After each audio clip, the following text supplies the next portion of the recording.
Hey YouTube, this is a quick update on my marine tank. The previous one I did was I basically just lost all my fish down to white spot. Had a yellow eye tang that got ill and infected the rest of the fish.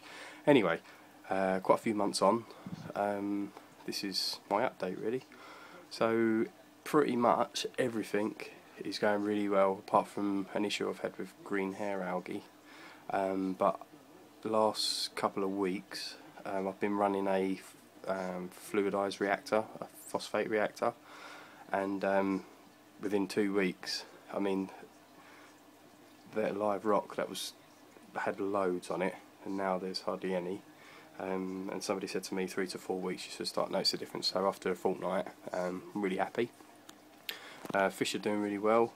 Sadly, as you can see the lid here, one of my fish jumped out.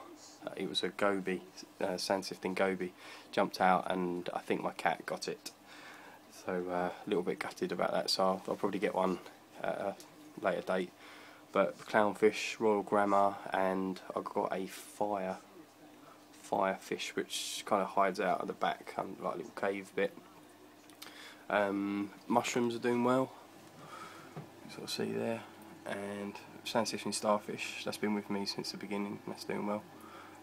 Coralline algae, you can see on my power heads and spotting all over the back, that's building up nice. I've changed my salt to H2 Ocean, and that's got a higher level of magnesium, so coralline algae is doing really well.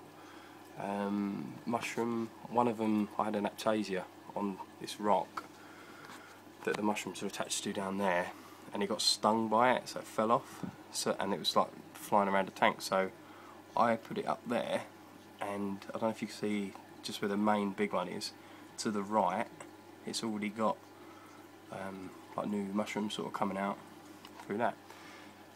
I'm running 100% LED lighting on this now. I don't use the T5 bulbs, and I haven't really looked back. It gives off a nice shimmer as well, and obviously lower watt. I think they're 18 watt white, 15k, and I've got 460 blue, 18 watt as well, and they work really well. As you can see, the fan's here, and I've been using that because we've had quite a few hot days in the UK, and the temperature's been creeping up, so I needed a fan like to cool down the water. I was just turning it on and off when I noticed that the thermometer was like reading 27, 28, just to kind of cool it down to 25, 26.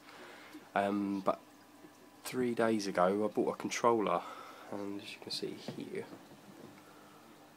a little controller box, and just zoom in. I wired that in. I've just got the unit itself.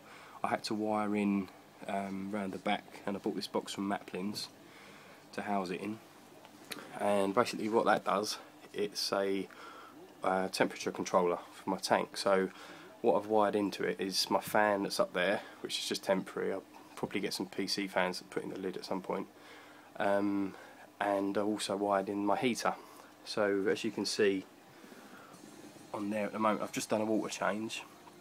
So I've set that controller, I want my tank to be at 26 at all times, with half a degree either way. So what would happen at the moment, I put my water in and it went down to 25.6 I think, so it automatically turned my heater on, so I'm not relying on the thermostat at all built into the heater, because they can be a bit iffy at times, and that will turn the heater off when it hits 26. If however the temperature, the ambient temperature goes up on a nice sunny day or whatever, and that creeps up to 26.5, that will then switch on the fan, and it will blow the cool water across the surface, the cool air across the surface of the water, and then like obviously evaporation will cool the water.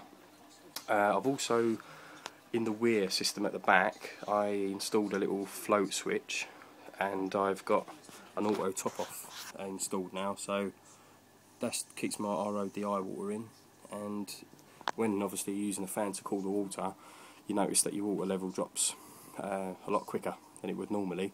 So I've got an auto top off here, so it just keeps everything a lot more stable, and my fish and mushrooms, and I've got a few zoas in there, nice and happy.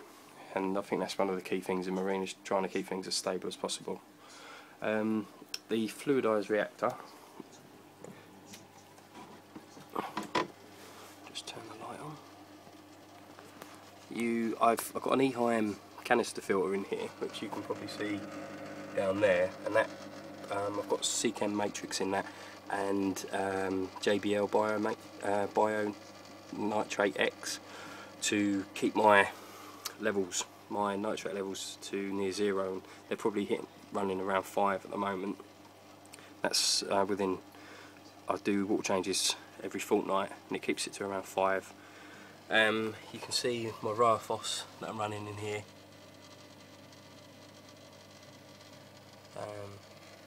That's working really, really well, and I've just got that sort of plumbed into my canister filter with a little control valve there, just to reduce the flow. The only thing, it works okay, but I think the flow rate's a little bit too high, but I can't really change it that much, because when I shut the valve down I get a lot of noise from the pump, and it's a little bit annoying, so I'll just run it a little bit higher. But yeah, it seems to be doing quite well. So I think that's the main thing. Yeah, the main thing was just green hair algae. I had quite a lot on the glass, but after 2 weeks, what I scraped off 2 weeks ago, no more has grown since I've been running the Riophos in the reactor. Yeah, I think that's it really. So I hope you like the update. If you got any tips, or if you want any questions answered, let me know. Cheers, bye.